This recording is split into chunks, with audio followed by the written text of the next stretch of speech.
But the takeaway for guys like me and you who are Right. interested in ketones and who want to be fit, the takeaway was ketones may be facilitating my recovery and maybe even muscle gains, where it's promoting this overall environment of just a muscle cell thriving.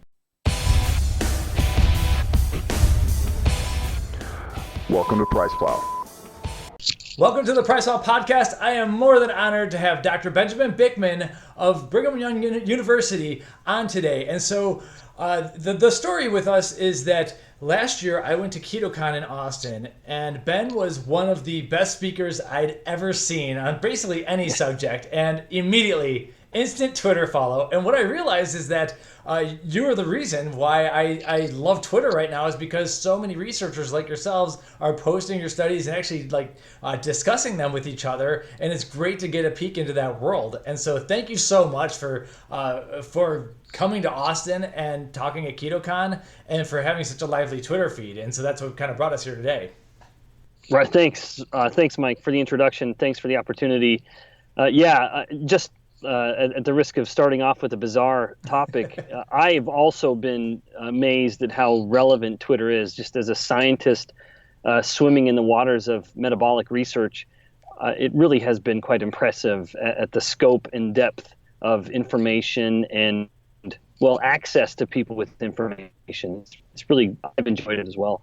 Right. And so before we begin, I do want to tell everyone watching and listening, but mostly watching on YouTube, first off, for me, it's August 27th of 2018 at 8 p.m. But for you, you are in the future in August 28th because you are in Singapore. And so hopefully we have a decent connection here, but yeah, there might be a little bit of jittery audio, and there's not a whole lot we can do about that. It looks like we have a decent connection though. So just want to throw that out there that we'll do our best to make sure things run okay.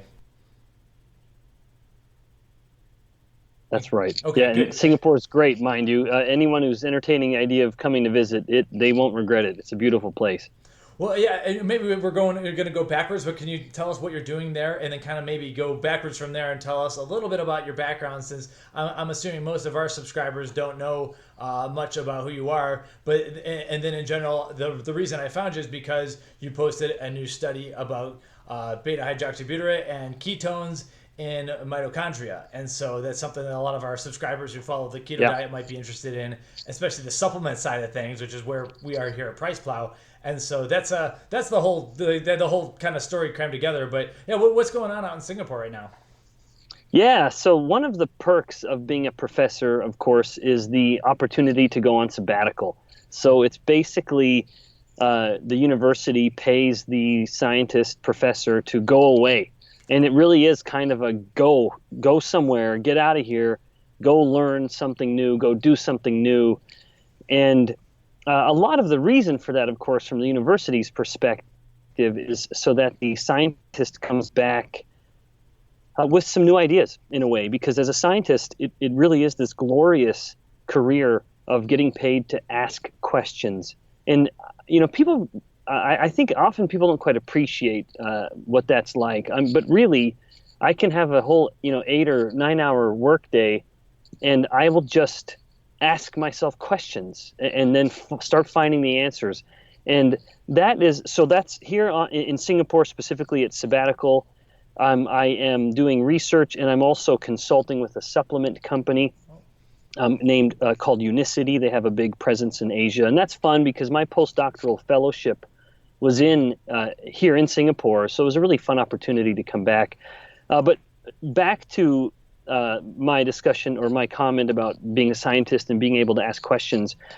A lot of my academic background and research has been studying the effects of insulin and insulin resistance and its relevance in chronic disease. And then with that study of insulin, it was a little bit of a subtle shift, and then my lab focus began to kind of zero in a little more on ketones, and that's sort of the new balance, I guess, if you will, of what my lab's focusing on. We're looking at insulin and its relevance to disease, and then more and more we're looking at ketones and their relevance to disease and health. And the reason those two kind of come together, someone may be hearing me say that and think, well, that's a bizarre shift to go from studying insulin to go to studying ketones. In fact, that's a very intimate topic where ketones in the body are normally produced when the oxidation of fat or burning of fat is really, really high. Mm-hmm. In fact, it's so high that there's almost more fat burning than the body needs, and so the body's created this kind of release valve. It can take all of this burning fat and start to shunt some of it into this ketogenic pathway and create ketones, and this then becomes a fuel for the brain, but any cell really with the capacity to oxidize. So any cell with mitochondria, which is everything but red blood cells. And so that process of high fat burning can only happen when insulin is low. Mm-hmm. And so that was my progression, if you will, into appreciating ketones. It was, as a guy who studies insulin resistance and its relevance in disease, that meant I had a very healthy appreciation for any intervention that helped keep insulin down. And whatever keeps insulin down will be ketogenic. And that's what kind of got me into that space. And while I still maintain the perspective that the primary benefits of a diet that lowers insulin, and an obvious relevant or obvious example of that is a low carbohydrate, higher fat diet, that while the primary metabolic benefit comes from lowering insulin, more and more I can appreciate that there is this kind of tangential benefit, a side benefit that comes from actually having ketones up. And that was the nature of the study we published, looking with beta-hydroxybutyrate and muscle function, which we can get into whenever you'd like. Yeah, definitely. Okay, so, and that was actually a question I've posed to some other people is, we see a lot of benefits from the low carb diet. And so you wonder, is this the lack of glucose that's around creating oxidative damage, or is it because the ketones are doing, I don't like to say the word miracle or anything, but is it because the ketones are beneficial? Or it seems like more realistically it is kind of a mixture of both. Oh, without a doubt. Yeah. Now, without a doubt. But I will say, with extreme confidence, when someone adopts a low carbohydrate, even ketogenic diet, the primary benefit they're experiencing metabolically, the weight loss, the improved diabetes, the improved blood pressure, assuming someone comes into it from kind of an overweight, unhealthy direction, and I would submit most people do, at least in my experience, overwhelmingly the benefits they're experiencing metabolically are coming from the controlled insulin. That's what's resulting in all of these myriad benefits. And then I submit the enhanced cognition. I bet on the early end, most of the benefits the person's experiencing from the ketones themselves are going to be felt in the brain. Mm-hmm. And then the other more systemic effects of the ketones, some of which I'm studying in my lab with regards to muscle function and fat cell function, how fat cells behave, that's going to just sort of be a little kind of sprinkling, or kind of the cherry on top. I mean, it's a benefit, no doubt. But I think we really have to appreciate that it's going to be more modest in the sake of overall health, or in the context of overall health, compared to just someone simply lowered their insulin and improved their insulin sensitivity as a result. Mm-hmm. Okay, so I forget what exactly you actually spoke about in Austin, but just following your Twitter feed, it seems that you are very familiar with type 2 diabetes, and because of your study of insulin and everything. And so for someone who's watching this from the diabetes angle, looking to get into a ketogenic diet, do you have any kind of general advice or anything like that? Yeah, I do. So yeah, I am my as much as people associate my name with ketones, which is fine, I'm quite familiar with it. I am, in fact, a type 2 diabetes guy. That's my I'm an insulin resistance guy, and that is the foundation of type 2 diabetes. So that's my particular strength. That's what it seems like on Twitter still, just following you. Yeah. I consider you that guy instead. Yeah. Yeah, good. That's certainly what I want. And ketones is just a fun project, if you will, on the side, answering questions that just other people aren't asking.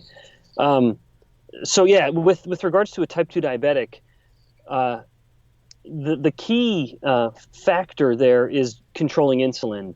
And the easiest way to do that, and really emphasis on easiest, the easiest way to do that is step number one, control carbohydrates. That has got to be the first step. Now, in fact, it's so logical that it's surprising that we don't, that conventional medicine doesn't take that as the very first step. Mm-hmm. You see a lot of very authoritative bodies with regards to diabetes are still promoting this idea that, you got to watch your saturated fat, eat whole grains, eat your fruit. I mean, that is absolutely nonsense. There was a wonderful paper published in 1987 by the godfather of diabetes research, Gerald Reaven. He put type 2 diabetics on a typical kind of whole grain, moderate carbohydrate, low fat, moderate sugar diet, and they all got worse.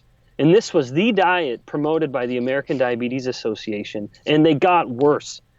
And so if you look at, if this is a disease where we got to control glucose, eat less glucose. It's just, it's mind-boggling.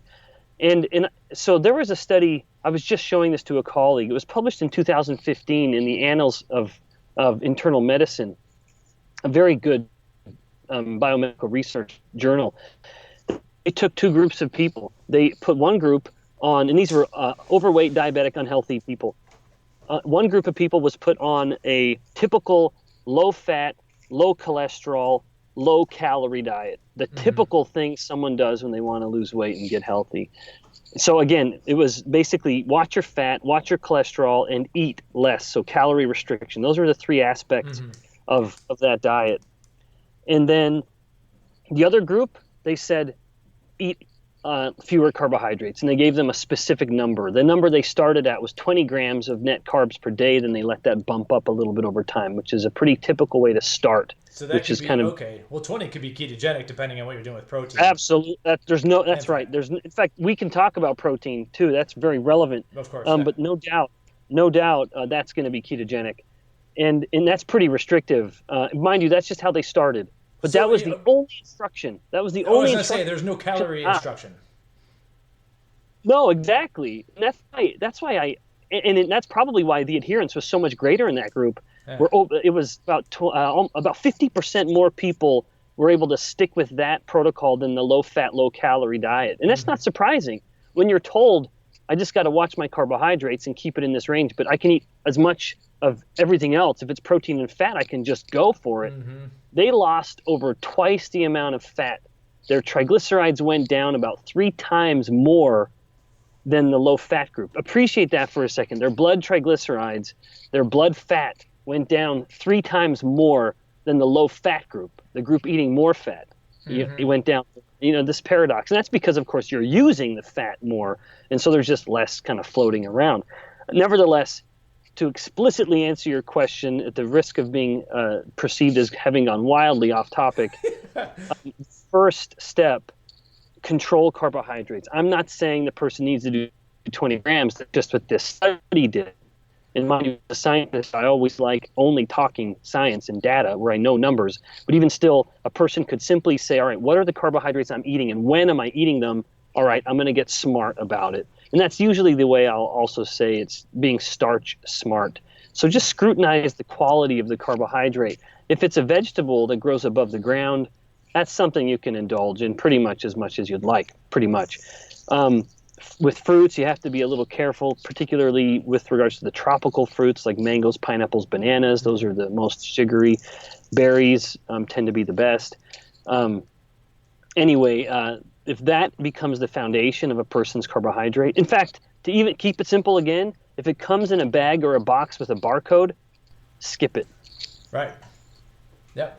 Nothing in a box. So at that point, though, you have a type 2 diabetic who you're now telling to just be very conscious of these carbs. And let's say they're very used to eating a standard Western diet, and they're used to shooting insulin afterwards and everything. So and so it seems like the standard of care has a greater concern on hypoglycemia than it does on the actual other health parameters that you've talked about. And so I think that like that it feels like that's part of the scare or whatever. And a lot of people would be like, okay, well, they have to lower their insulin usage then, don't they? Oh yeah, and that is a good thing. Right. Yeah. Often, the group, the biomedical group at Duke, Eric Westman, they found that when an insulin dependent type 2 diabetic, that's what we're talking, type 2 diabetes. Right. When an insulin dependent type 2 diabetic adopts a low carbohydrate diet, usually within 24 hours, they have to half their dose of insulin. Okay. Yeah, it goes down to 50% of what they've been taking within just a day. Jeez. And any type 2 diabetic who's listening to this, they can appreciate insulin is not cheap. And it's not fun to have to stick yourself with a needle. So there's nothing bad with that scenario. And so usually what I've found, having just talked with numerous people about this, including physicians who put their patients on low carbohydrate diets, usually within a week or so, if the type 2 diabetic is also on blood pressure medications, which is very common, within about a week, they've got to get off their blood pressure medications entirely because they start to get lightheaded because their blood pressure is going too low. And then several weeks to months, they get off their insulin. And so within months, they're off all medications. Now, I'm not telling people to just stop their medications, so no one try to sue me or anything. But I'm just stating the facts that we see medication, rather than physicians having to up the dose, which of course is common, they're lowering and then de-prescribing the medication entirely, which is pretty remarkable. And the physicians that I've been speaking with, they share their just genuine, almost childish enthusiasm with the idea that for the first time in their career, they're getting people off medications. And that just does not happen.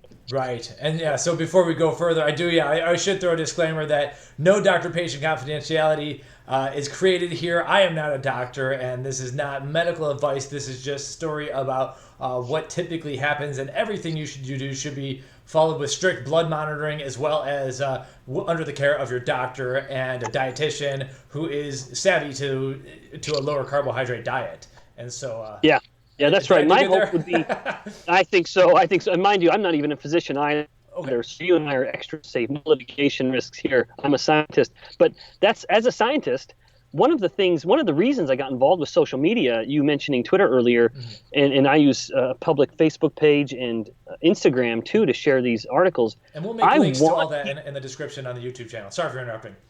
Great. Oh, no, that's great. Yeah, I want people to know that this research is out there. And when they go to talk with their medical practitioner, how wonderful is it when the patient can be deeply informed of the topic? And if they want to broach the subject of a low carbohydrate diet or supplements, ketone supplements that we'll get into in a bit, man, if the patient can come in well informed, all the better. And it takes just a wonderful doctor who's humble enough to acknowledge when they don't know something and can actually admit that they could learn something from the patient. And that absolutely happens.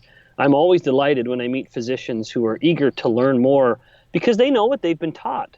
And if they've not been taught about low carbohydrate diet in the 1 hour of nutrition they might have had in their entire academic career, in my experience, most of them are pretty open to these ideas, at least coming from a PhD scientist.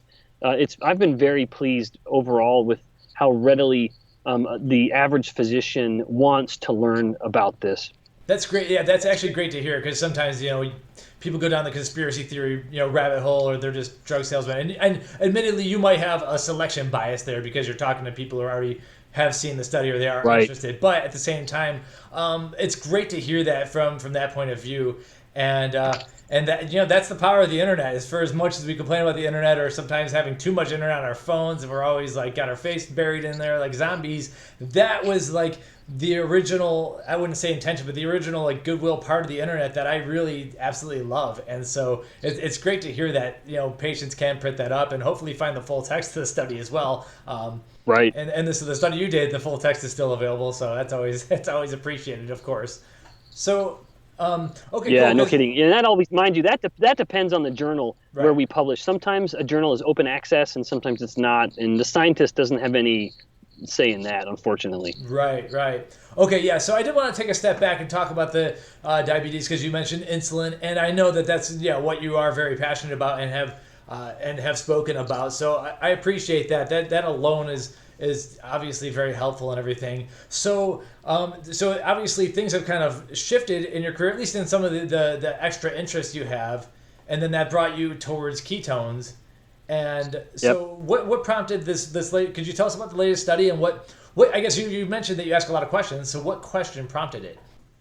Yeah. Thanks for bringing it up. It was a fun study. Partly I say it's fun because there was results that supported the overall hypothesis. Of course, there are numerous times when there's nothing to talk about because the hypothesis was proven false and it was just a waste of time and money. But there was information gleaned, which itself is valuable. So we had earlier published a paper that we found.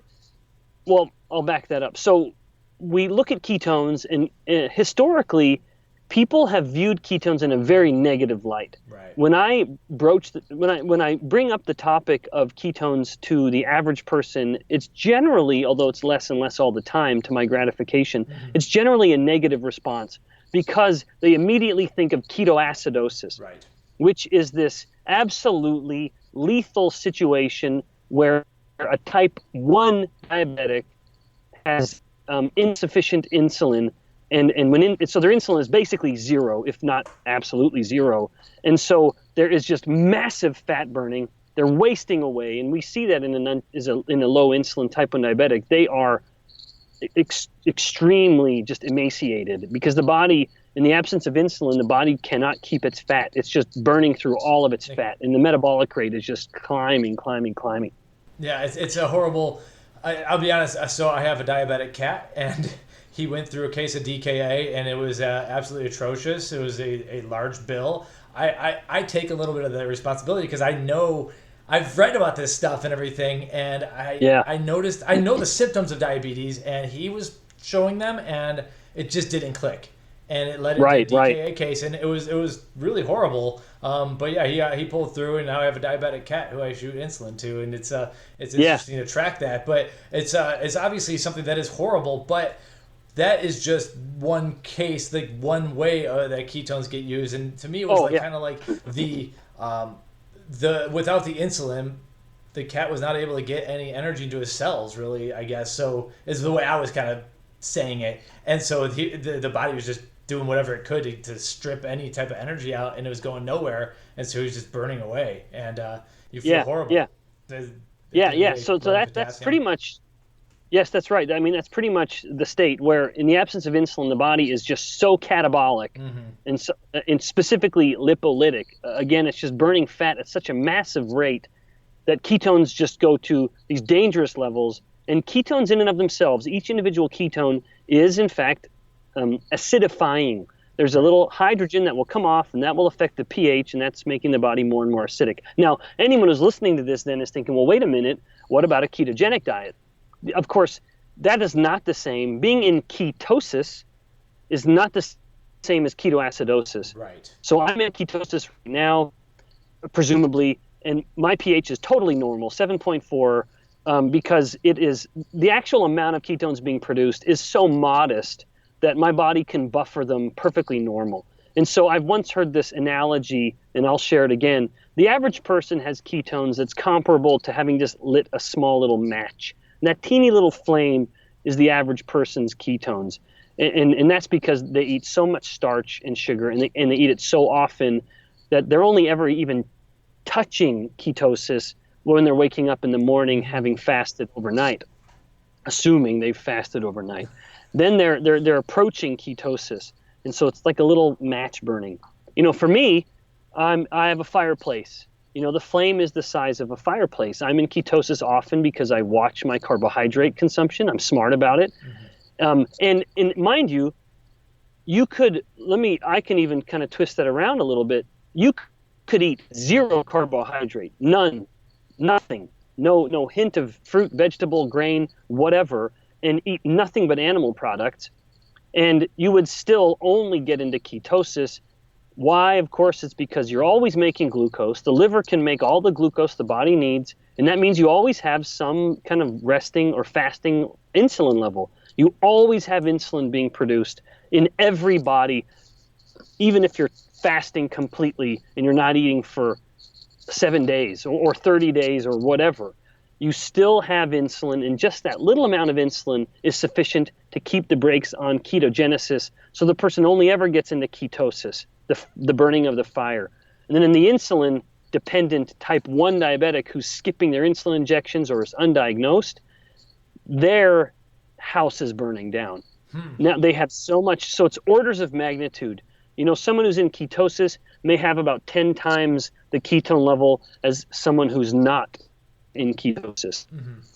The person who's in ketoacidosis may have 10 times the ketone level as the person who's in ketosis. And again, the person who's in ketosis through fasting or a low-carb diet could never get into ketoacidosis through diet alone, because there will always be glucose production in the liver, and there will always be insulin production from the pancreas. And those phenomena together, especially the insulin, will always keep ketogenesis in check, so the person will never get into ketoacidosis. It just doesn't happen. Mind you, I say it doesn't happen. The two instances that I'm aware of is the untreated type 1 diabetic and binge drinking really hard alcohol. So when you load the liver with just massive levels of ethanol, the ethanol in and of itself has a ketogenic capacity, and the person can get to ketoacidosis. But that's usually going to be someone who's not been eating food, they're just drinking. So it's pretty much just frat boys. Wow. Oh, is there a study on that? Or even in rats? No, I think there is, in fact, although I can't readily cite the study, but I know that's an instance of ketoacidosis, just heavy alcohol load to the liver. But again, that's pretty much the person's not eating food and they're only drinking heavy alcohol, so it's pretty much a university-related, although not a BYU, mind you. We don't have that at BYU, That's conservative, religious BYU. Yeah, for sure. Drinking chocolate milk does not induce ketoacidosis. If it did, the BYU students would be in trouble. You'd be in big trouble. Oh, wow. Okay, so yeah, that's interesting. It's very important. One personal story is that when I first started mentioning the ketogenic diet, I was very proud that when I told my mom, she was like, "Oh, those things that make your breath real bad," and I was like, "Well, at least that's better than talking about ketoacidosis that a lot of people do bring up in that negative context." No kidding. And so, but that's a lot of that goes to a lot of the lack of education. Like in our health classes, it was always carbohydrate. I was never told that there's this second alternative fuel that my body happily runs on, and so that's just disappointing. But yeah, the word is obviously getting out there. The cat's out of the bag. The internet being what it is. And your research moving things further and further and further along, and I say your as in you, both you and your entire community. Like I said, the cat's out of the bag. So very much appreciate. Yeah. Now, Mike, I just realized I didn't finish answering your question. Sorry, I keep distracting it. So you'd asked about that study directly.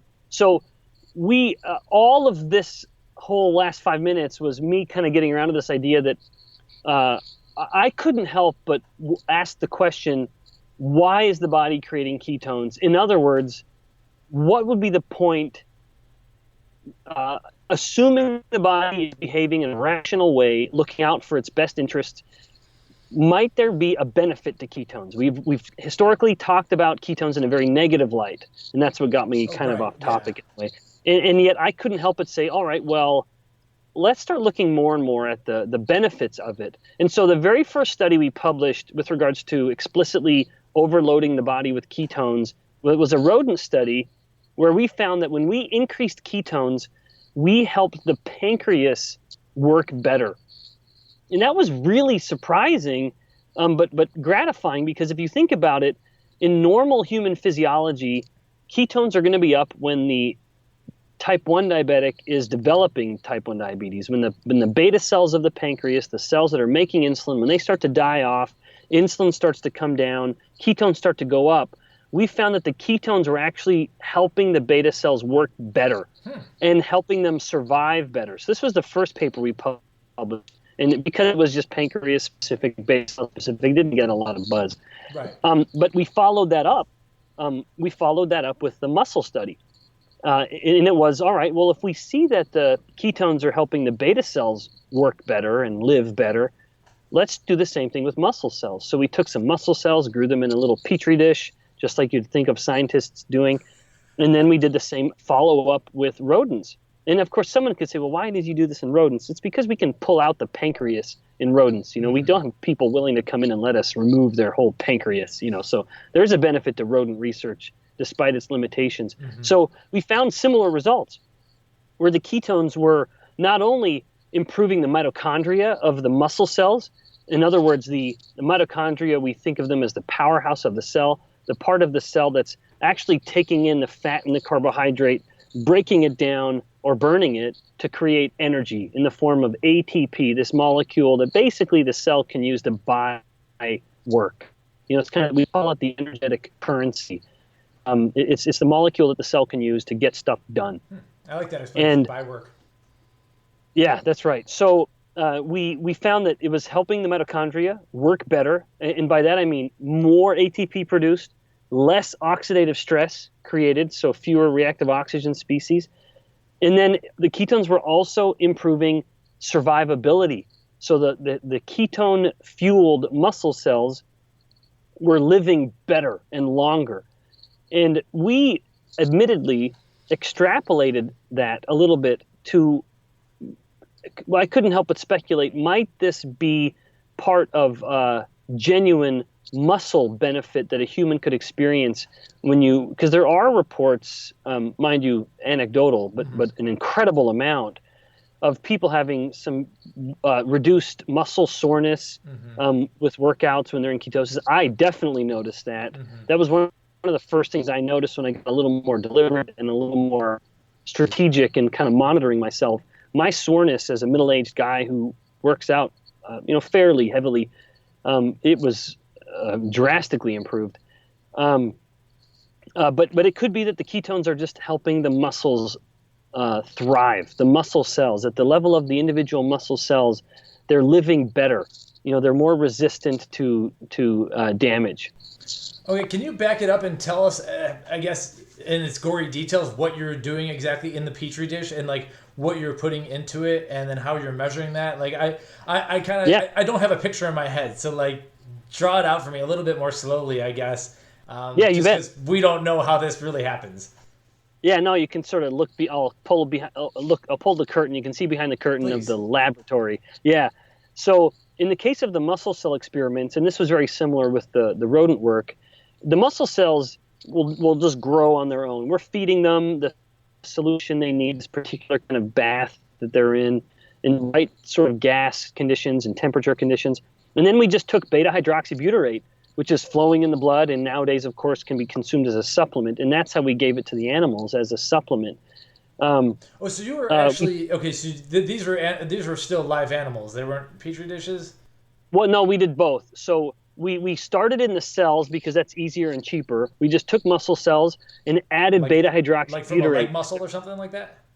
Yeah, and just any muscle cells. Okay, that's right. And we let them grow, and so they're healthy and thriving. And then we treated some with Beta-Hydroxybutyrate, this main sort of circulating pre-ketone molecule, and then others weren't treated with ketone or Beta-Hydroxybutyrate. And that's where we saw the differences. We took the cells up, and then we just analyzed proteins, analyzed genes, analyzed mitochondrial structure, all of those sorts of things. And then in the rodent study, we had two groups of mice. One group just ate the normal chow, normal water. The other group had access to the same chow, but then we sort of spiked their water with these ketones to have them just get more ketones in their blood. Okay. And then we pulled out the muscle, so we sacrificed the animals, and then we removed the muscles, and then these same sort of biochemical analyses of looking at the mitochondria, looking at oxidative stress. And we do that through things called Western blots. We do that through qPCR, confocal microscopy or fluorescence microscopy. Those are the specific techniques. Stuff and mind you, one standard of the that is trusted amongst the researchers and everything. Oh, so it wasn't like yeah, that's right. Any kind of biochemical lab there's a whole hallway of guys who are doing these same things, guys and gals in my department. And the neat thing at BYU is that all of this is done with undergraduates. My whole lab at the time was just, like 20-some-year-old undergraduates, all of them pre-med, mind you. They're just really motivated to get into medical school, and they want to be involved in research to get published. And so I just teach these undergraduates what to do, and they just get it done. It's really quite remarkable. Nevertheless, so they're doing all this work, and then we get all the results. We analyze the data through just normal statistical analyses, ANOVAs and t-tests, and then we look at the differences, put all the figures together, and then we say, all right, have we got a story? Do we have enough data to really tell a full story? And it was basically this compiling of, all right, muscle cells, reduced oxidative stress, increased ATP, greater survivability, same thing in the muscle tissue from the rodents. Yep, you got enough data, let's write this up and submit it for publication. That's the gist of it. But the takeaway for guys like me and you who are interested in ketones and who want to be fit, the takeaway was ketones may be facilitating my recovery and maybe even muscle gains, where it's promoting this overall environment of just a muscle cell thriving. And do you have any theories on why that might be happening? Like I've heard other researchers talk about ketones possibly being leucine sparing or protein sparing. Does that have anything to do with this, or are you looking at any other theories? No, well, that's a good point. There is research to show that ketones do promote the maintenance of leucine in the body, and that was earlier work. We're simply kind of putting a slightly modified perspective here, where we're saying it could be due to this reduced oxidative stress. So there's just simply less damage to the muscle. I guess if anything is novel from our work, that would be the novel conclusion in the context of muscle cells. Awesome. Okay. Well, congratulations on that study. It sounds like a great thing. So, and the chance that someone's listening to this who's in high school and they're like, whoa, I want to get into that kind of stuff. It's actually a pre-med major, or is it like a biology major at BYU? Yes, it's a physiology major. Very few universities actually have an explicit degree called pre-med. Yeah, I don't know that any. That's what I figured. So it's just pretty much a matter of the student is mindful of what the medical requirements are, and they just pick a major that facilitates checking all those boxes. Gotcha. And at BYU, it's PD Bio or physiology, but every university has comparable degrees. And mind you, you can come to pre-med from any degree possible as long as you check the boxes. Cool. So it sounds like you're not just a researcher. So I'm actually kind of curious. So is there anything else to mention about the study first? No, we hit on all the important points. Excellent. Okay, so yeah, it's just another positive check mark for ketones. And now, so are there any differences, first off, because some people are going to be like, well, that was a rat study and some of it was in a petri dish. Are there any major things that don't translate to humans well enough for you to be, confident to want to supplement ketones yourself?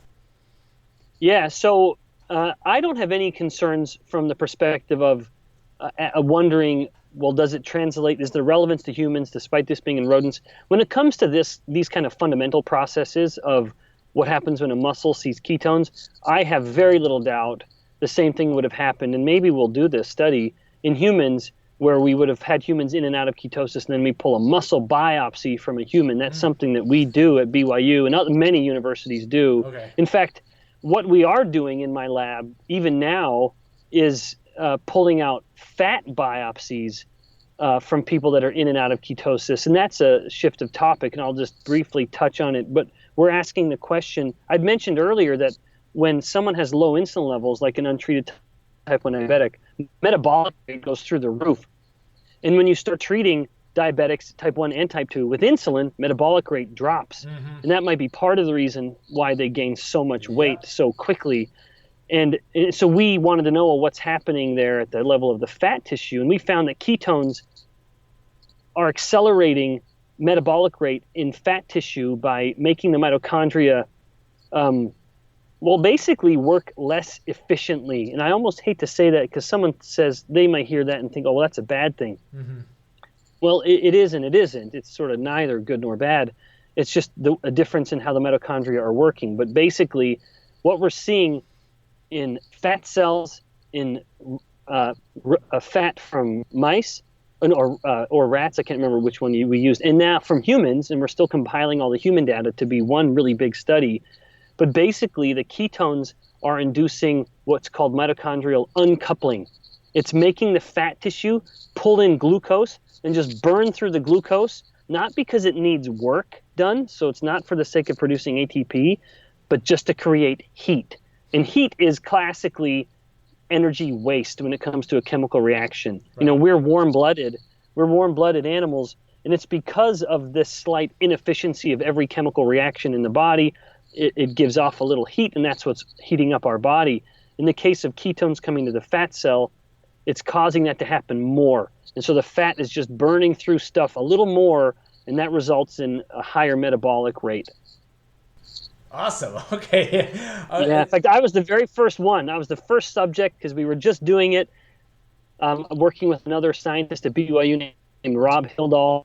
He's the guy who pulls muscle biopsies a lot. And I said, Rob, I want to pull some fat biopsies. Let's do me first. So lay down on the table. We numb the area with lidocaine. And then right next to the belly button, we just make a small incision. And I'm kind of there holding my fat up, pinching my fat for them to get the needle. And then we just go in with a needle. It's called a Bergstrom needle, about the size of a pencil. Anyway, I'm getting too specific. Anyway, we go in, pull out a little piece of fat, and then we do all those same biochemical analyses that I mentioned earlier. Wow. Okay. It sounds like you guys are doing some awesome stuff, man. In another life, I would have loved to be there. So, yeah. what? Okay. So I was gonna ask. So, what's the next thing for you to do when you're coming back to the States? And do you have plans for future follow-up research, or are you gonna go back into a whole other area of conversation? Oh no, we're totally following this up. So we'll finish this. Mind you, we always have lots of projects going on of varying levels of interest, and this is the most interesting now. But we just started another project, all of which, of course, I'll continue the moment I get back to my lab. We have another project where we're looking at brain function now too, and we've been using rodent studies where we take small pieces of the brain, and we already have early preliminary data to find that ketones help protect the brain from injury. So there could be relevance here with, say, traumatic brain injury in humans. CTE and then possibly? I don't know, maybe, but certainly TBI, but maybe CTE. I'm not sure yet of the relevance of this. Stay tuned.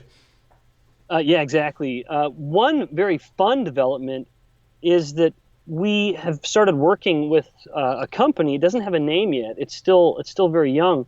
But a guy named Chris Albert and his group, they have licensed this technology where we're starting to make ketones that are bound to amino acids. And the idea is we're testing out the efficacy in rodents right now. So it's very preliminary. We have nothing for humans yet. We're just testing out the safety and efficacy in rodents with the next step being, once we have these data to show that this is safe and effective in rodents, then we'll start doing human studies. But the idea is, the technology is, we take ketones and then we bind them with various amino acids, like, say, leucine, for example. That's what I was gonna ask. Cool. And then it would be a supplement for people to take to not only get their ketones, but also get these amino acids. And of course, the benefit there is part of this was this invention was based on the limitations with the overwhelming majority of ketone supplements, which are ketone salts, and they come with very high levels of minerals, where you want the ketone, but if you want the ketone, you also have to get remarkable levels of, say, magnesium, potassium, calcium, sodium, and even if someone isn't worried about their blood pressure and those ions, and there's reason to not be worried about blood pressure, there's a little more concern with kidney health, having to clear all those minerals out of the blood, and even some potentially almost silly concerns, but one that is very real. I've seen this with multiple people. They report having a lot more plaque on their teeth, where they've really got to be diligent with their plaque when they're taking ketone salts, because the plaque, of course, is made of minerals. And as your body gets enriched with these minerals from the ketone salts, it's natural that it will come out in your saliva. That's one way the body's trying to get rid of it. And so they noticed that they have a lot more plaque. And I was seeing that myself and wondering, and then asking other people, and they were seeing the same thing. You know, they had to go get cleaning, or they're scraping it off with toothpicks. it was getting so obvious. Nevertheless, there are inherent limitations to the overwhelming majority of ketone supplements, and this was a way to bypass that because we don't have any of that. There's none of these minerals in this supplement. It's pure ketone and amino acid. Gotcha. Yeah, that sounds awesome. I'd love to. I'm sure a lot of our followers would be really interested in that. We'd love to stay tuned with a lot of that. So you're just doing a lot of the research that they're requesting, or do you have ownership in this company or anything like that? Or? Well, no, I don't have any ownership in the company. No, they. So the way it works in academia, again, kind of revealing the curtain here, behind the curtain. This was an idea that I had, and so then I filed a patent on it through the university. And so, of course, the university owns most of that patent, and I own my little portion. Right. Then a company comes in, and they license the technology. So then they tell you, all right, we want to pay you to actually use this patent. And then they're the ones, and mind you, I'm consulting with them along with a couple other scientists that I brought on board from BYU, an organic chemist and then a muscle physiologist, David Michaelis and David Thompson. When we're working with these guys just in these early stages just to help move this thing along. Of course, it would be really foolish of us to just kind of send them off into the water and say sink or swim. Right. No, we just as scientists, we have more questions that we want to answer. And part of that is, especially for me, I want to do human studies, including giving this supplement to people, pulling fat biopsies, pulling muscle biopsies, having them do cognitive tests, memory, recall tests, et cetera, just seeing what is this functionally doing in humans. So that's all stuff we're really looking forward to doing. Awesome. Okay. Well, I think it would be silly for us to have this be our only interview ever because there's a lot of stuff going on that I'm extremely interested in. And there's definitely some of our followers are too. I can't promise you 10,000 or 100,000 views, but the people who are this far watching, I can tell you that they're interested to say the least. So, one thing I'd like to leave off on. Obviously, it sounds like you're still pursuing at least some sort of athletic endeavors or staying in shape and everything. And so I'm always curious. I guess I'm very curious as you've researched so much of this stuff yourself. What is your diet like in terms of timing, I guess? Are you doing any of the intermittent fasting stuff? And do you track your macros really crazily? And if you do, it would be kind of cool to hear your numbers. And then how you train and like when you take the ketones alongside of that. Yeah, those are all great questions. So let me... Yeah, no problem. So let me see if I can kind of touch on all those. So I don't track my macros. I have in the past just to kind of get an idea of where I'm at. And I don't, that's too tedious for me. Despite being a scientist and wanting data, when it comes to monitoring my own food, man, I hate doing that. And I really respect people who can do it. But if I were to make a best guess as to where my macros are, on average, I'd say I'm 5 to 10% carbohydrate, and then I'm probably around 60% fat, maybe down to 50% sometimes, and then around 30 to 40% protein.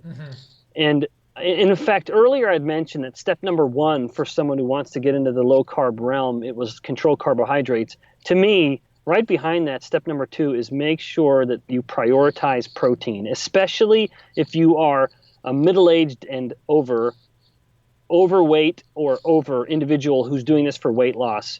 If you are going low carb for weight loss and you're only eating maybe say 15% of your calories from protein, that is not enough, and you're going to be losing muscle mass just like you're losing fat mass. And when you're old, you may never get that back. And so you've got to make sure you're taking sufficient protein. And for that person, it's going to be around 1.5 grams of protein per kilogram body weight, or kilogram ideal body weight if they're really overweight and looking to lose weight. That's important. You don't want to be losing lean muscle mass, muscle and bone, while you're losing fat, and you don't have to. So that's kind of the overall scheme with my diet. I guess those are probably my macros. And again, I do prioritize protein. And with regards to timing, I try to make sure I take very few supplements explicitly to help me with muscle maintenance or gaining. And leucine is one of them. So I will take a teaspoon of leucine about 30 minutes before my workout, and then a teaspoon of leucine when I go to bed. And that's pretty much the only supplement. I do take whey, just depending on what I've eaten in a day, Right. and that will be in the form of a shake at lunch. I'll take 25 to 50 grams of whey, but I also always add cream or some fat source to that, so it's more like an actual meal. So I'm getting a lot of fat and a lot of protein. What about the ketones? And that's because of the study. So I do take ketones, not every day. It kind of, what I want to make sure is that I'm going to bed with ketones in my system. And that's because of the human research finding that a guy named Dale Bredesen, I think he's a physician, he published a really remarkable paper in people with early stage Alzheimer's disease. Again, early stage Alzheimer's, I think it was 8 or 9, maybe 10 people. So a pretty small group. But what was remarkable about that was that he found actual reversal of the cognitive decline, so to speak. This early stage Alzheimer's, these people who had to quit their jobs or had to be reassigned duties because their dementia was getting so bad. And that's pretty powerful. And one of the interventions was getting them into ketosis every night by taking something like coconut oil or MCT oil. And so if I'm not in ketosis because I indulged a bit that day and whatever, and that can be, as you know, and this matters, you and I think I can speak for you too. Priority number one is husband, father. Being a husband and father trumps everything else. Nothing else in life matters if I'm not doing those things well. And so for me, one of my self-imposed limitations is I will not let my dietary choices affect my family in any odd way. And so, like, for example, if my 11-year-old, now, mind you, having said that, I do want my dietary choices to help my family. Of course. And that very much affects the way I make breakfast every day, and I am the breakfast maker at home because it's important to me. But like when my 11-year-old daughter wanted to make dinner for the family, and she wanted to make, I always use this example because it's just so obvious, she wanted to make grilled cheese sandwiches. I'm not going to not eat my daughter's grilled cheese sandwich. Damn right. Agreed. Because I say, oh, sweetheart, daddy's got to stay low carb. I'm sorry. No, it's ridiculous. Yeah. I'm not going to take the cheese off the bread. That's stupid. No way. You So, enjoy that grilled cheese. Yeah, exactly. I ate it and I loved it. And when she said, Dad, would you like another one? I said, absolutely, sweetheart. Daddy loves your grilled cheese sandwich. And I did. And so I wasn't at all in ketosis after that. It would take me several hours to get back in. But I would get back in because my liver is pretty empty of glycogen because I'm pretty low carb all the time. It doesn't take long to get back in. But I wanted to make sure I went to bed in ketosis. So I take a little bit of leucine, a little bit of some ketone salts, and then I went to bed. Awesome. So that's usually when I take it. I don't take it for my workout because I want my body to be using its own fuel. I want to be making my own ketones from my own fat to stay lean at middle-aged. And so for me, it's really just a matter of I'm going to bed and I want my brain to use those ketones while I'm sleeping to give it a break from the glucose to help me keep dementia at bay. Nice. Oh, wow. Okay. Well, every turn of this call has been absolutely incredible. Yeah. Thank you so Good. much. I really have no other questions for now, except for I will definitely be looking forward to posting this and be following you more on Twitter because you always post and share the best stuff, and it's tough to keep up. So thanks again. Well, thanks, Mike. No, yeah, thanks again for doing that. Now we'll obviously we'll have a blog post associated with this as well as a YouTube description where we'll have a lot of the links. I did write down some of the studies I'm going to ask you for, and the last one was it Feldman, the dementia study that led you towards the pre-med ketones or No, it was Bredesen. Bredesen. Well, in fact, you mentioned Feldman. There's a guy who's very active on Twitter named Dave Feldman. Right, yeah. And people ought to check him out too. He is one of those what I call PubMed warriors. He's not a credentialed scientist, but a scientist by any stretch of the imagination. And remember, a scientist is someone who is seeking truth. And if that is the definition, which I submit is the definition of a scientist, then he's as much a scientist as I am or any of my colleagues. even though if he doesn't have the credentials for it, who cares? Yeah. But he's really been leading the charge on questioning the relevance, or not relevance, but the nature of cholesterol in the body and in the blood and its role. Oh, he's cholesterol code. He was also that's right. Yeah, he was also at KetoCon in Austin. Yes. Okay, now it all comes together. Yeah. So you mentioning Feldman, it's a very fortunate sort of slip of the tongue. Yeah. He's great. There we go. All right. Well, you have a great day ahead. I'm going to go and finish off the night with the family, and hopefully my wife's gotten the kid to bed by now. And so that's all. I really appreciate it once again. I know your time is extremely valuable, and this has been more than illuminating. And so we'll have some of these notes down in the description and a blog post, like I said, and we'll be linking to your Twitter and all that. Dr. Benjamin Bikman, thank you so much once again. Thanks, Mike. I loved it. I had a great time. Thank you. Yep. Goodbye.